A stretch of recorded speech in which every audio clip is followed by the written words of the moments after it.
अच्छा देखो, फंक्शन में हम लोग क्या पढ़ रहे थे, हम लोग टाइप्स ऑफ फंक्शन पढ़ रहे थे और उसका डोमेन कैसे निकालना है ये पढ़ रहे थे। तो हम लोग जो है अभी तक logarithmic function and exponential function तक पढ़े हैं। अब आगे और कुछ फंक्शन देखते हैं। तो स्टार्ट करेंगे हम लोग यहाँ पे सिग्नम फंक्शन से, है ना। तो जो भी है नंबर तुम लोग दे देना, जितना भी फंक्शन पहले पढ़े हो। सिग्नम फंक्शन, अब देखो सिग्नम फंक्शन क्या है, इसको हम लोग लिखते हैं y equal to S G N X, इसको हम लोग ऐसे लिखते हैं, है ना। और इसका जो डेफिनेशन है ये है, that is mod X by X लिखते हैं हम लोग इसको when X is not equal to zero. जब एक्स जीरो नहीं है हम इसको मॉड एक्स बाय एक्स लिखते हैं, और इसको जीरो लिखते हैं when X equal to zero, है ना। अब चलो, अब इसको मैं और थोड़ा अगर एक्सपैंड करूंगा तो देखो, अगर x पॉजिटिव है तो हमें पता है मॉड x क्या हो जाता है, पॉजिटिव x हो जाता है। तो पॉजिटिव x बाय एक्स ये हो जाएगा वन, है ना। अब अगर x नेगेटिव है तो मॉड x क्या हो जाएगा, माइनस एक्स, तो माइनस एक्स बाय एक्स ये हो जाएगा नेगेटिव वन। अब x जीरो पे तो जीरो ही है, तो हम ये फंक्शन को ऐसे भी लिख सकते हैं, ठीक है।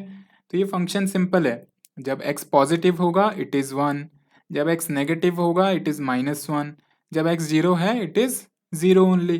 तो अगर मैं इसका डोमेन देखता हूं तो इसका डोमेन क्या है, देखो ऑल रियल नंबर है, कोई भी x का वैल्यू मैं पुट कर सकता हूं। अब अगर मैं इसका रेंज देखता हूं तो रेंज क्या है इसका, minus one, zero, one.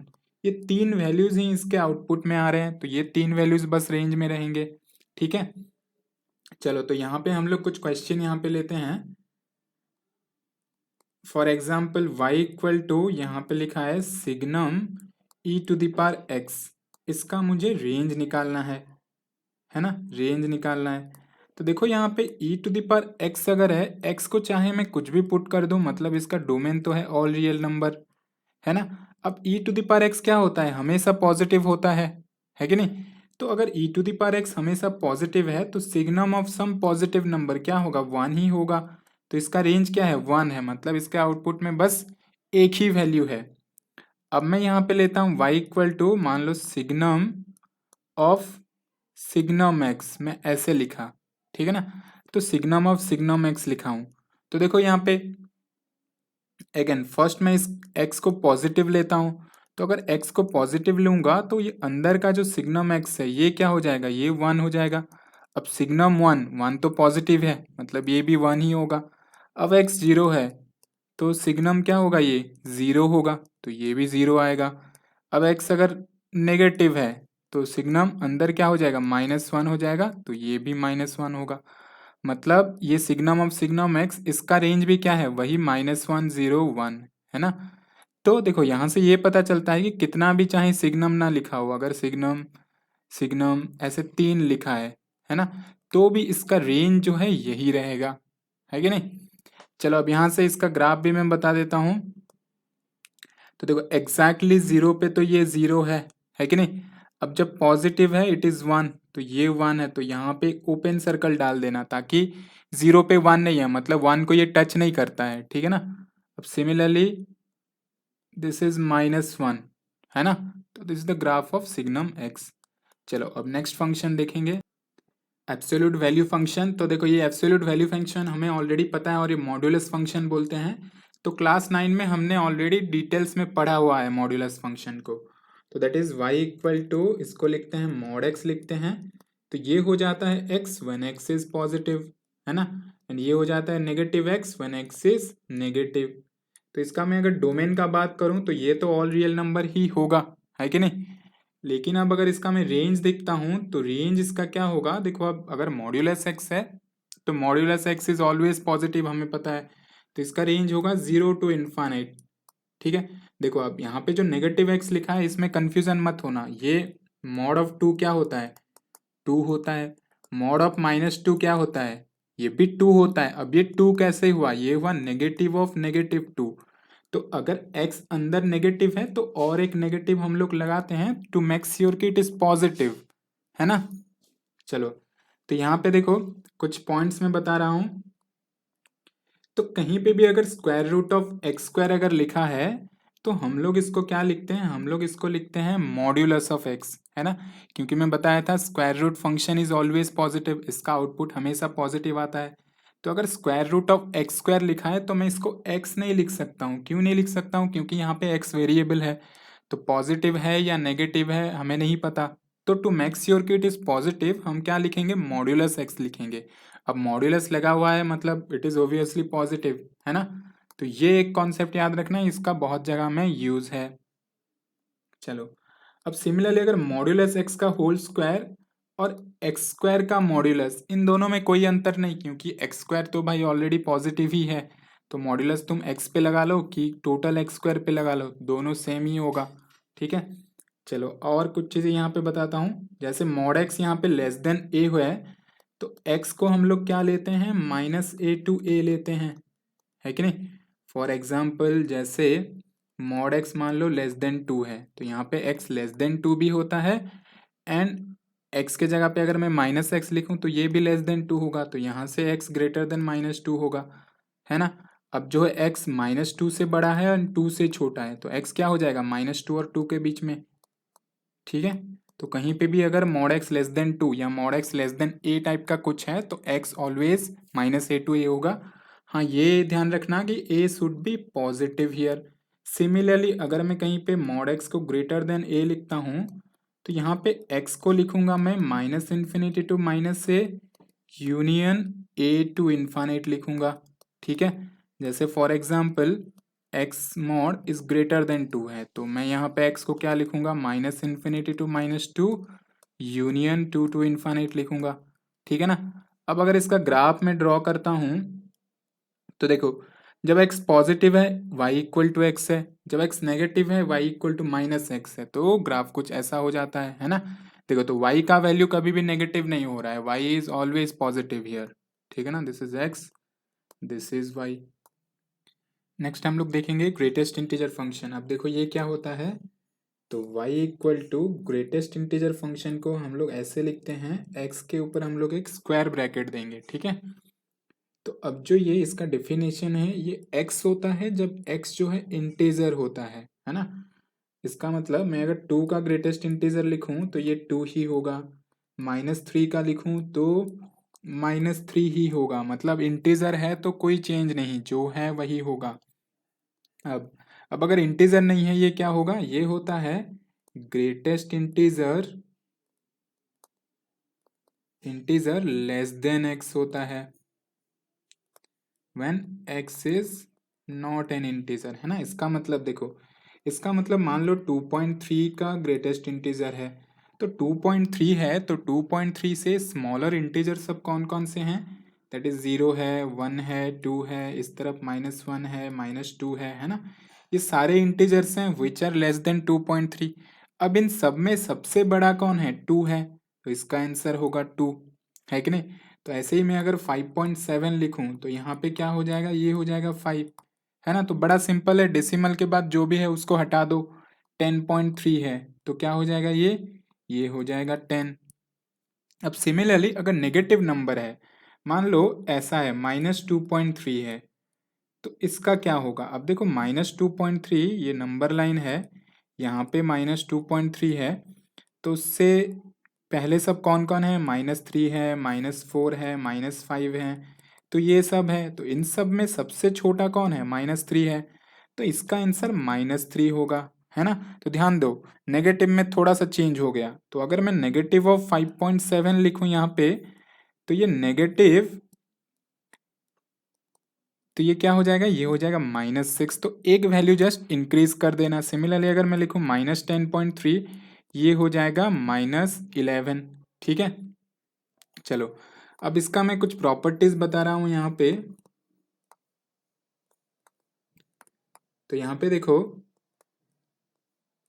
x का जो ग्रेटेस्ट इंटीजर है ये n होगा, है ना। ऐसा कुछ लिखा है, greatest integer function of x equal to n लिखा है। मतलब फॉर एग्जाम्पल अगर मैं लिखता हूँ greatest integer function of x equal to 2 लिखता हूँ, तो यहाँ पे x क्या होगा, है ना। देखो x 2 हो सकता है, 2.1 हो सकता है, क्योंकि 2.1 का ग्रेटेस्ट इंटीजर भी 2, 2.2 हो सकता है, 2.3 हो सकता है। तो मैं कहाँ तक ले सकता हूँ इसको, 3 तक ले सकता हूँ। तो यहाँ पे 2 क्लोज्ड होगा, 3 ओपन होगा, है कि नहीं। तो यहाँ पे मैं लिखूंगा x belongs to n to n plus 1 where n is closed, n plus 1 is open. Similarly अगर नेगेटिव है तो भी ऐसा ही होगा, -2 है तो x हो जाएगा यहाँ पे -2, ये -2 प्लस 1 होगा, है ना, n प्लस 1, तो ये क्लोज्ड रहेगा, ये ओपन रहेगा। चलो अब सेकंड में देखो, अब अगर n है ना, ये x है, x प्लस n का ग्रेटेस्ट इंटीजर, यहाँ पे n कोई एक इंटीजर है, तो फॉर एग्जाम्पल जैसे कि मैं बोल रहा हूँ यहाँ पे 2.3 है, तो 2.3 का ग्रेटेस्ट इंटीजर हो रहा था 2, है ना। अब 2.3 प्लस 5 है, तो इसका भी ग्रेटेस्ट इंटीजर क्या होगा, 7 होगा, है ना। इसका मतलब दिस इज 2 प्लस 5, मतलब ये जो प्लस 5 है ये चाहे तुम बाहर भी ऐड करो तो भी कोई प्रॉब्लम नहीं है। तो मैं इसको ऐसे लिख सकता हूँ, that is greatest integer of X plus N. अगर कोई इंटीजर है उसको मैं बाहर लेके जा सकता हूँ, है ना। तो ये एक प्रॉपर्टी ध्यान रखना। चलो और कुछ प्रॉपर्टी का यहाँ पे बात करेंगे। नेक्स्ट है that is greatest integer function of X is greater than equal to N लिखा है ना। इसको मैं ऐसे लेता हूँ, greatest integer function of X is greater than equal to, मान लो 2 लिखा है कि ये 2 से बड़ा है, तो x क्या होगा, देखो x भी ऑब्वियसली 2 से ही ग्रेटर होगा, है कि नहीं। अच्छा अब देखो, अब greatest integer function of x is only greater than 2 है यहाँ पे, है ना, only greater than 2, greater than equal to नहीं है। तो यहाँ पे क्या x को हम लोग 2.1 ले सकते हैं। देखो x को मैं अगर 2.1 रखता हूँ तो ये क्या हो जाएगा, ये हो जाएगा एग्जैक्टली 2, है ना। लेकिन हमें क्या चाहिए, ग्रेटर देन 2 चाहिए, एग्जैक्टली 2 नहीं चाहिए। मतलब 2 से लेके 2.999 तक यहाँ पे मैं नहीं ले सकता हूँ। तो यहाँ पे मैं क्या करूँगा, x को लूँगा ग्रेटर देन इक्वल टू 3 लूँगा, है ना। मतलब एग्जैक्टली 3 से मैं आगे लूँगा तो चलेगा, लेकिन 3 से मैं कम नहीं ले सकता हूँ इस केस में, है ना। तो यहाँ पे थोड़ा सा चेंज हो गया। तो ये देखो, ये लॉजिकली अगर तुम लोग थोड़ा सा सोचोगे तो ध्यान आ जाएगा, मतलब इसके लिए कोई फॉर्मूला हमें याद नहीं रखना है। अब सिमिलरली लेस देन के लिए मैं लेता हूं, अब लेस देन इक्वल टू 2 है और यहाँ पे लेस देन 2 है, तो लेस देन 2 में तो देखो कोई प्रॉब्लम नहीं है, x को बस लेस देन 2 लिख दो, क्योंकि मैं अगर 1.9 लेता हूँ x को तो इसका ग्रेटेस्ट इंटीजर 1 आएगा, which is also less than 2। अब यहाँ पे क्योंकि लेस देन इक्वल टू 2 है, मतलब अब इक्वल टू 2 भी इंक्लूडेड है यहाँ पे, तो मैं यहाँ पे देखो 2.1 भी ले सकता हूँ, क्योंकि 2.1 का greatest integer is 2 which is equal to 2, तो यहाँ पे 2.1 भी होगा। तो यहाँ पे हम लोग लेंगे लेस देन 3, मतलब एग्जैक्टली 3 नहीं ले सकता मैं, लेकिन 2.999 तक तो ले सकता हूँ, क्योंकि 2.999 भी अगर लेता हूँ इसका भी ग्रेटेस्ट इंटीजर 2 हो रहा है, विच इज इक्वल टू 2, है ना। तो ये चार चीजें ध्यान रखना तुम लोग कि कैसे हो रहा है, ठीक है। चलो और एक चीज मैं यहाँ पे बता रहा हूँ last, that is fourth one.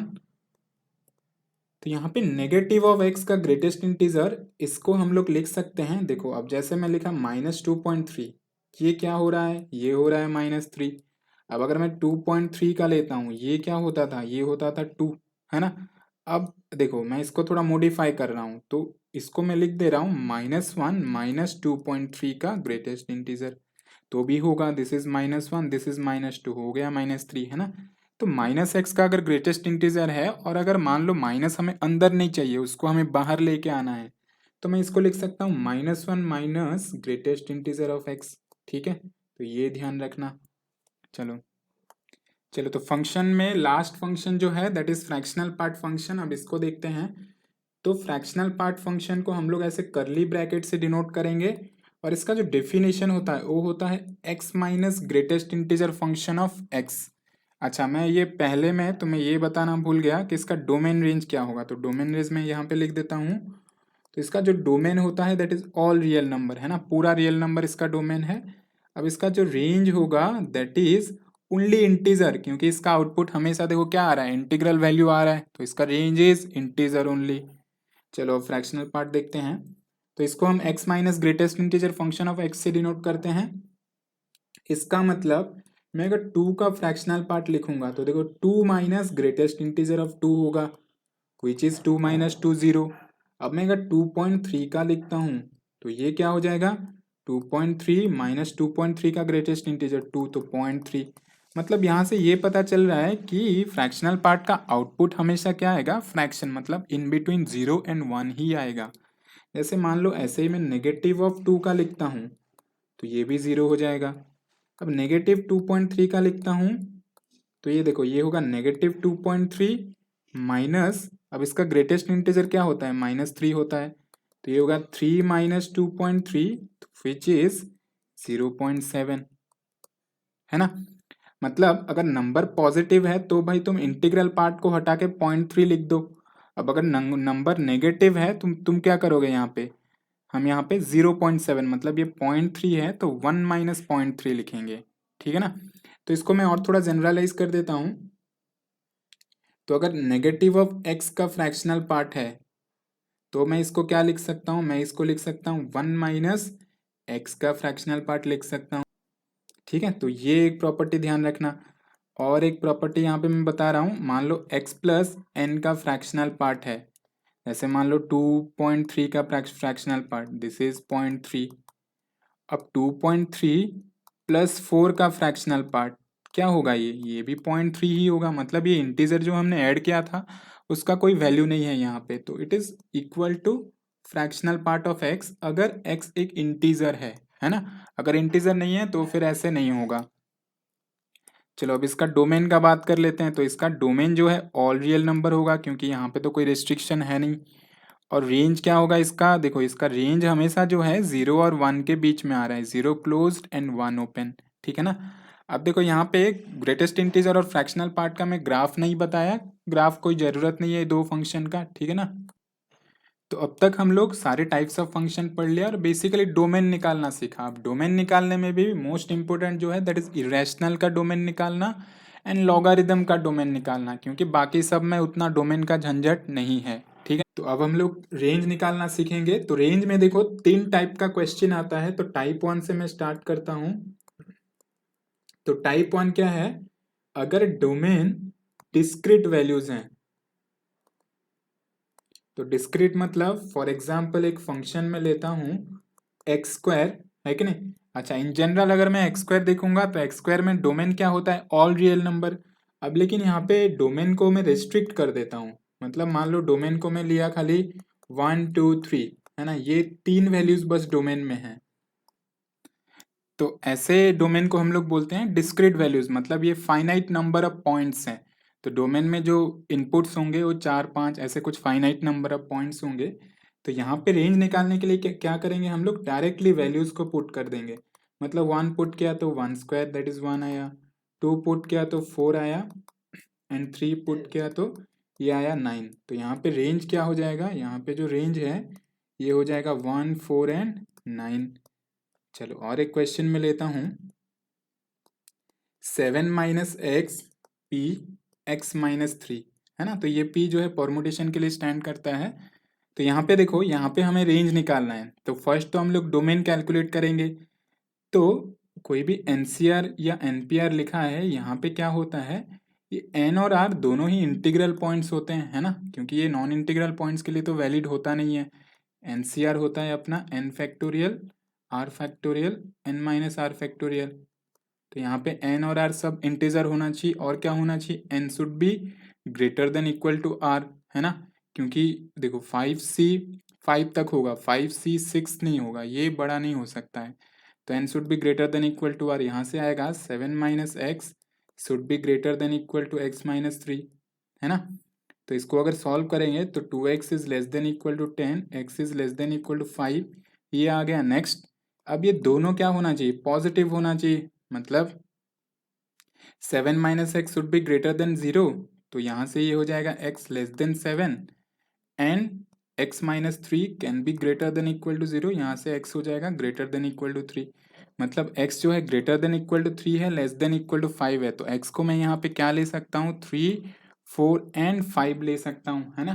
तो ये 3 ही इनपुट में यहाँ पे पॉइंट्स हैं। तो अब रेंज क्या हो जाएगा, यहाँ पे रेंज हो जाएगा 7 minus 3 that is 4p 0, 4 put करेंगे तो 3p1, 5 पुट करेंगे तो 2p2, है ना। तो रेंज में ये 3 वैल्यूज बस आएंगे। चलो अब डिस्कस करेंगे टाइप 2। तो अब ये टाइप 2 एंड टाइप 3 ये दोनों बहुत इंपॉर्टेंट है।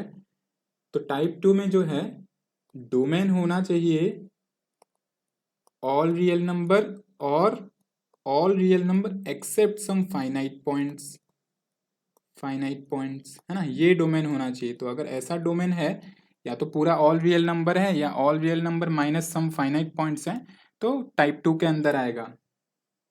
तो यहाँ पे इसको भी फिर हमने कुछ टाइप्स में डिवाइड किया है, तो फर्स्ट से स्टार्ट करते हैं। तो यहाँ पे होगा लीनियर बाय लीनियर, ठीक है। तो लीनियर बाय लीनियर मतलब मान लो y इक्वल टू कुछ x minus one bye 2x-3 है। तो यहाँ पे रेंज कैसे निकालेंगे? तो यहाँ पे हम लोग इसको पहले सॉल्व कर देंगे, that is 2xy minus 3y equal to x minus one, 2xy minus x equal to 3y minus one, यहाँ से x कॉमन ले लो, 2y minus one equal to 3y minus one, तो x हो जाएगा यहाँ पे 3y minus one by 2y minus one. तो देखो यहाँ पे क्या क्या, मैं यहाँ पे मैं x को in terms of y represent किया है ना। तो ये टाइप 2 में जितने भी क्वेश्चन आएंगे, सब सारे क्वेश्चन में हम लोग यही करेंगे, x को in terms of y represent करेंगे। तो यहाँ पे x को इन टर्म्स ऑफ y में रिप्रेजेंट कर दिया। अब यहाँ पे 2y minus one should not B zero, जैसे हम लोग डोमेन निकाल रहे थे रैशनल फंक्शन के लिए, डिनोमिनेटर को नॉट इक्वल टू जीरो लेते थे। अब क्योंकि ये जो है 2y माइनस वन ये भी डिनोमिनेटर में है, तो ये भी जीरो नहीं होना चाहिए, तो यहाँ से y should not be equal to 1/2, है ना। अब y का वैल्यू यहाँ पे क्या होगा? ऑल रियल नंबर एक्सेप्ट 1/2, ठीक है। तो अगर ये टाइप में होगा तो हम लोग ऐसे सॉल्व करेंगे। तो यहाँ पे देखो डोमेन क्या था, यहाँ पे डोमेन था ऑल रियल नंबर एक्सेप्ट 3/2, है ना। तो ये टाइप 2 में आ रहा था, that is all real number except some finite points, that is एक ही पॉइंट है यहाँ पे, है ना। चलो नेक्स्ट सेकेंड में देखेंगे। अब अगर लीनियर बाय क्वाड्रेटिक है, ठीक है, या क्वाड्रेटिक बाय क्वाड्रेटिक, या तो क्वाड्रेटिक बाय लीनियर, तो भी हम लोग ऐसे ही सॉल्व करेंगे। For example y equal to अगर x square by x square plus one है, तो यहाँ पे देखो क्वाड्रेटिक बाय क्वाड्रेटिक है और इसका डोमेन क्या होगा? ऑल रियल नंबर होगा, क्योंकि डिनोमिनेटर तो जीरो होगा नहीं यहाँ पे। तो यहाँ पे भी मैं ऐसे ही करूँगा, Y X square plus Y equal to X square, that is Y X square minus x square equal to minus Y. तो यहाँ पे एक्स स्क्वायर हो जाएगा minus Y by Y minus one, X हो जाएगा square root of minus Y by Y minus one. अब देखो क्योंकि ये चीज स्क्वायर रूट के अंदर है, तो minus Y by Y minus one should be greater than equal to zero, that is Y by Y minus one less than equal to zero. अब इसको सॉल्व कर देंगे, दैट इज जीरो वन। अब zero include हो सकता है लेकिन one तो होगा नहीं, डिनोमिनेटर में है प्लस माइनस प्लस, तो यहाँ पे रेंज आ गया 0 to 1, 0 क्लोज 1 ओपन, ठीक है। तो और एक एग्जाम्पल मैं यहाँ पे ले रहा हूँ, y इक्वल टू मैं यहाँ पे लिया X square minus x plus one divided by X square plus X plus one. तो ये हो जाएगा Y X square plus Y X plus Y equal to X square minus x plus one. तो अब देखो यहाँ पे X square Y minus one plus X Y plus one plus Y minus one, तो यहाँ पे ऐसा एक इक्वेशन आ रहा है। तो यहाँ पे क्या करेंगे, तो x जो है in terms of y represent होगा, ओब्वियसली डायरेक्टली तो मैं रिप्रेजेंट कर नहीं सकता हूँ। तो यहाँ पे ध्यान से देखो, ये जो इक्वेशन है इसको मैं एक क्वाड्रेटिक इक्वेशन जैसा ट्रीट कर सकता हूँ। देखिए that is x square x है, मतलब ये एक quadratic equation in terms of x है। तो यहाँ पे मैं अगर x का सॉल्यूशन लिखूंगा, that is minus B plus minus B square minus 4ac, तो ये y minus one whole square divided by 2a, तो that is 2 into Y minus one, तो ऐसा आएगा, है ना। तो यहाँ पे मैं लिख सकता हूँ, क्योंकि ये रूट है, रूट के अंदर क्या है यहाँ पे y प्लस वन का square minus 4 into Y minus one का square greater than equal to zero लिखूंगा।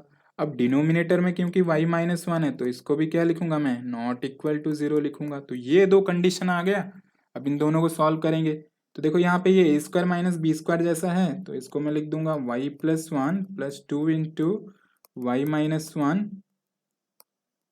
अब ये Y plus one minus two into Y minus one. Now इसको सॉल्व करते हैं, तो ये हो जाएगा 3y minus one and this is minus Y plus 3। तो ये हो जाएगा 3y minus 1, y minus 3 less than equal to 0, 1/3 3, है ना। तो ये आया and y is not equal to 1। अब क्या 1 इसके अंदर है? तो 1 तो इसके अंदर है नहीं, 1 तो इधर है ना। और ये वैल्यू तो ऐसे ही इंक्लूडेड नहीं है, तो रेंज को हम लोग क्या लेंगे? 1/3 to 3 क्लोज लेंगे, है कि नहीं। चलो यहाँ पे मैं और एक क्वेश्चन ले रहा हूं, that is y equal to X square plus X minus 2 divided by X square plus X. तो ये हो जाएगा Y X square plus Y X equal to X square plus X minus 2। अब ये हो गया Y minus 1 x square, Y minus 1 X plus 2 equal to 0, है ना। अब देखो अगर क्वाड्रेटिक इक्वेशन टाइप का आ जाए तो हमें कुछ नहीं सोचना है, डायरेक्टली हमें डी को ले लेना है greater than equal to 0 and A को लेना है नॉट इक्वल टू 0, क्योंकि देखो फाइनली अल्टीमेटली यही दो कंडीशन ही आने वाला है कि नहीं। तो हम लोग एक्स को इन टर्म्स ऑफ वाई और क्यों रिप्रेजेंट करें, हम लोग डायरेक्टली यही कंडीशन ले लेंगे। तो अब डी को अगर ग्रेटर देन इक्वल टू 0 लेता हूँ तो ये आएगा वाई माइनस 1 का square minus 4 into 2 into Y minus 1 greater than equal to 0। Solve करते हैं इसको, तो this is Y square minus 2y plus 1 minus 8y minus minus plus 8 greater than equal to 0। तो that is Y square minus 10y plus 9 greater than equal to 0, Y square minus 9y minus y plus 9। तो ये हो जाएगा y minus 9 y minus 1 greater than equal to 0। तो यहाँ से y आएगा minus infinity to 1 union 9 to infinity, है ना। चलो इतना आ रहा है। अब देखो डिनोमिनेटर में यहाँ पे क्या है, दैट इज a क्या है, यहाँ पे y माइनस 1 है, शुड नॉट बी 0, तो y शुड नॉट बी 1, है ना। देखो 1, अब यहाँ पे 1 इंक्लूडेड है ना। तो अब देखो ये जो कंडीशन है इसमें थोड़ा सा एक छोटा सा कॉन्सेप्ट है, क्योंकि ओरिजिनली हमने जो फंक्शन लिया था उसमें y माइनस 1 डिनोमिनेटर में नहीं था, है ना। क्योंकि हमने ये जो फंक्शन को देखो, जब मैं x को in terms of y represent करता हूँ ये फंक्शन थोड़ा बहुत चेंज हो जाता है। तो मैं जब ये कंडीशन लेता हूँ हमें क्या करना होता है, ये कंडीशन को वेरीफाई करना होता है। तो इतना खाली ध्यान रखो कि ये जो कंडीशन है ये वेरीफाई करना होता है, हमें वेरीफाई करो इसको। अब वेरीफाई कैसे करेंगे, y को 1 पुट करके। तो मैं ये इक्वेशन में y को 1 पुट करूंगा तो आएगा 1 minus 1 x square plus 1 minus 1 into x plus 2 equal to 0। यहाँ से देखो 2 equal to 0 which is not true, है ना, मतलब y 1 नहीं होगा। तो फाइनल जो रेंज आ जाएगा मेरा minus infinity to 1 union 9 to infinity, this is the range, ठीक है। अच्छा अब यहाँ पे मान लो 2 इक्वल टू 0 नहीं, आगे कुछ x इक्वल टू 2 आता, ऐसा कुछ आता, 1 को मैं पुट किया तो x इक्वल टू 2 ऐसा कुछ आया। तो इसका मतलब क्या है, जब y इक्वल टू 1 है x इक्वल टू 2 है, मतलब जब x को हम लोग 2 पुट करेंगे y 1 आएगा, है ना। मतलब 1 जो आउटपुट है उसके लिए एक वैलिड इनपुट है, तो इस केस में 1 को एक्सक्लूड नहीं करेंगे, है ना। अब क्योंकि यहाँ पे सेटिस्फाई नहीं कर रहा है तो हम लोग यहाँ पे एक्सक्लूड करेंगे। तो इतना ध्यान रखो ये कंडीशन तो लेना ही है, ये कंडीशन को हमें क्रॉस वेरीफाई करना है, ठीक है। चलो इसी में ही थर्ड नंबर में आता है, जो भी था ऊपर linear bye linear, linear by quadratic same वही रहेगा, लेकिन अब क्या होगा, विथ कंडीशन होगा, मतलब अब कुछ कंडीशन गिवन होगा। For example y equal to 2x minus 3 divided by 3x plus 5 है और x बिलोंग्स टू 1 to 3 है ना। तो यहाँ पे देखो ये जो है दिस इज द कंडीशन, तो यहाँ पे भी सेम करेंगे, that is 3xy plus 5y equal to 2x minus 3। तो x हो जाएगा यहाँ पे minus 5y minus 3 divided by 3y minus 2। अब यहाँ पे डायरेक्टली मैं रेंज नहीं लिखूंगा कि ऑल रियल नंबर एक्सेप्ट 2/3, क्योंकि वो कब हो रहा था, जब डोमेन में कोई रेस्ट्रिक्शन नहीं था, और डोमेन हम लोग डायरेक्टली ये फंक्शन से लेते थे। अब क्योंकि डोमेन जो है प्री डिफाइंड है तो हम लोग रेंज को डायरेक्टली नहीं ले सकते हैं। तो क्योंकि देखो x यहाँ पे दिया है 1 और 3 के बीच में, और x क्या है, दिस इज द x। तो minus 5y minus 3 divided by 3y minus 2 को भी मैं क्या करूंगा 1 और 3 के बीच में लूंगा। अब ये इन इक्वेशन को सॉल्व करूंगा, ये इन इक्वेशन को सॉल्व करूंगा, दोनों को अलग अलग से सॉल्व किया, y का वैल्यू जो भी आया उसमें कॉमन सॉल्यूशन में ले लूंगा, ठीक है ना।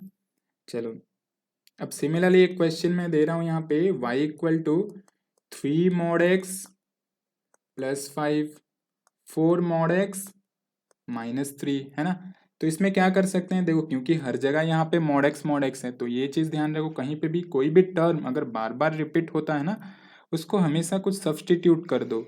तो y को इसमें यहाँ पे मैं लिख सकता हूँ 3t प्लस 5/4t-3, और t के लिए यहाँ पे क्या कंडीशन ले लूंगा, ग्रेटर देन इक्वल टू 0, क्योंकि mod x is greater than equal to 0। तो ये जो है ये क्वेश्चन टाइप का आ गया, तो यहाँ पे x को in terms of y represent करके उसको ग्रेटर देन इक्वल टू 0 लेके सॉल्व कर देना।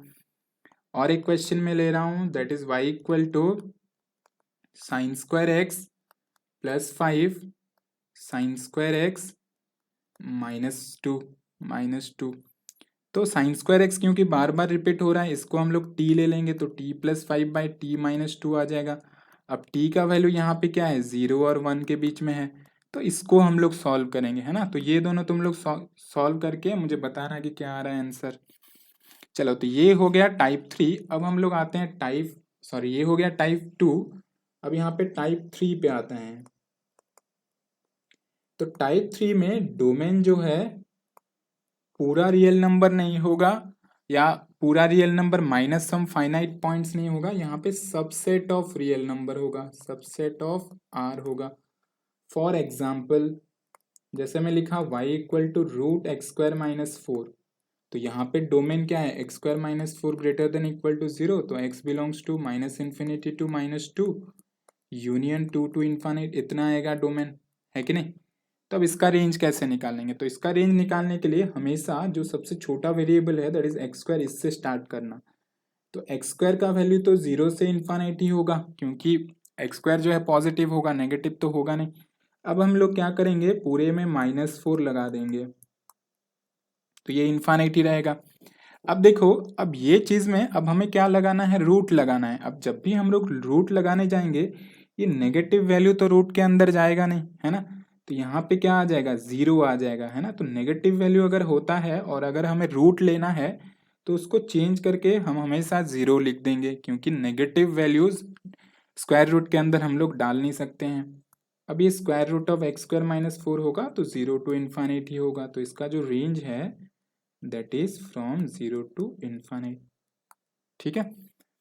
अब अगर y इक्वल टू मान लो यहाँ पे है x²-4x प्लस 5 है, तो इसको भी ऐसे ही करेंगे, ये हो जाएगा x²-4x प्लस 4 प्लस 1 का रूट लिया मैं, तो दैट इज x-2 का स्क्वायर प्लस 1। अब जो है x-2 का स्क्वायर प्लस 1, इसका रेंज क्या है, इसका रेंज है 1 टू इन्फानिट। अब इसके ऊपर स्क्वायर रूट लगेगा, और यहाँ पे देखो ये पॉजिटिव है, तो 1 का स्क्वायर रूट 1, इसमें स्क्वायर रूट लगा टू इन्फानिट, तो इसका रेंज क्या हो रहा है, यहाँ पे 1 टू इन्फानिट हो रहा है कि नहीं। चलो और कुछ क्वेश्चन देखते हैं। यहाँ पे स्क्वायर रूट ऑफ, मान लो यहाँ पे 4 - x² है, तो डोमेन के लिए तो 4 - x² को ग्रेटर देन इक्वल टू 0 लेंगे, तो x²-4 less than equal to 0, तो यहाँ पे -2 टू 2 आएगा, है ना। x²-4 को x-2 x+2 लिख देना। तो अब रेंज के लिए यहाँ पे अगेन सेम करेंगे, x² से स्टार्ट करेंगे, x² इज 0 टू इन्फानिट। अब देखो नेक्स्ट -x² है, तो मैं माइनस लगा दूंगा, तो ये माइनस इन्फानिट इधर आ जाएगा, 0 इधर आ जाएगा, क्योंकि अब सारे वैल्यूज क्या हो गए, नेगेटिव हो गए। अब यहाँ पे हुआ क्या है, 4 ऐड हुआ है, तो 4 ऐड करूंगा तो यहाँ पे माइनस इन्फानिट, ये होगा 4। अब हमें स्क्वायर रूट लेना है, मतलब चेंज करके इसको 0 कर दूंगा, तो जब 0 करूंगा इसको इंक्लूड करूंगा, क्योंकि 0 इज इंक्लूडेड, 4 - x², है ना। अब स्क्वायर रूट लेंगे तो क्या हो जाएगा, रेंज हो जाएगा यहाँ पे 0 टू 2 हो जाएगा। चलो अब नेक्स्ट क्वेश्चन देखो, यहाँ पे log sin x बेस ई है कि नहीं। तो हम क्या करेंगे, यहाँ पे पहले sin x को देखेंगे कि भाई sin x का वैल्यू क्या है, -1 टू 1 है ना। अब अगर मैं log को देखता हूँ, log x, तो यहाँ पे ये इनपुट को मैं कभी नेगेटिव डाल सकता हूँ, नहीं डाल सकता हूँ, हमेशा पॉजिटिव होगा, है कि नहीं, कि एग्जैक्टली 0 भी नहीं डाल सकता। तो 0 टू इसको मैं चेंज कर दिया क्योंकि ये वैल्यू मैं डाल नहीं सकता, तो 0 को भी मैं यहाँ क्लोज नहीं रखूंगा, ओपन ही रखूंगा, 1 है ना। अब यहाँ पे लॉग बेस ई लगा, तो लॉग बेस ई 0, ये हो जाएगा लॉग बेस ई साइन एक्स, ये हो जाएगा log 1, है ना। तो अब देखो log 0 क्या होता है, log 0 इज, यहाँ पे क्या होगा log 0 यहाँ पे टेंड्स टू माइनस इन्फानेट होगा, क्योंकि log का दो ग्राफ है, एक है इंक्रीजिंग ग्राफ, एक है डिक्रीजिंग ग्राफ, है ना। तो this is the increasing graph जब बेस ग्रेटर देन 1 होता है। तो इस केस में 0 पे देखो वैल्यू क्या हो रहा है, माइनस इन्फानेट हो रहा है कि नहीं। तो क्योंकि बेस यहाँ पे ई है और ई का वैल्यू इज अप्रोक्सीमेटली 2.7, तो ग्रेटर देन 1 है, तो यहाँ पे माइनस इन्फिनिटी लूंगा, क्यों, log 1 इज 0। तो ये हो जाएगा हमारा रेंज। चलो नेक्स्ट और एक क्वेश्चन में लेता हूं, that is log base 3 5 minus 4x minus x square. तो हम पहले इसका रेंज निकालेंगे, दैट इज माइनस कॉमन ले आया, तो एक्स स्क्वायर प्लस 4x, चलो प्लस 5 को बाहर ही रखा, तो minus x square plus 4x plus 4 minus 4 plus 5, तो ये हो जाएगा minus x plus 2 whole square plus 9 हो गया, है ना। तो ये चीज जो है x plus 2 whole square plus 9, इसका रेंज क्या है, माइनस इन्फिनिटी टू 9 है कि नहीं। तो क्वाड्रेटिक का रेंज ऑलरेडी हम निकालना जानते हैं, तो माइनस इन्फिनिटी टू 9 हो गया इसका रेंज। अब मैं इसको लॉग के अंदर डालूंगा, तो ये इसको चेंज करके मैं 0 कर दिया, है ना, ये दिस इज 9। अब क्या हो जाएगा, माइनस इन्फिनिटी टू 3, क्योंकि log 9 बेस 3 इज 3, तो सॉरी log 9 बेस 3 ये हो जाएगा 2 हो जाएगा, है ना, 9 इज 3 स्क्वायर, तो 2 log 3 बेस 3, तो दिस इज 2, तो ये आ गया 2। ठीक है, तो अच्छे से समझ लेना, अगर किसी को कोई चीज़ नहीं समझ में आता है तो मुझे फ़ोन करके पूछ लेना।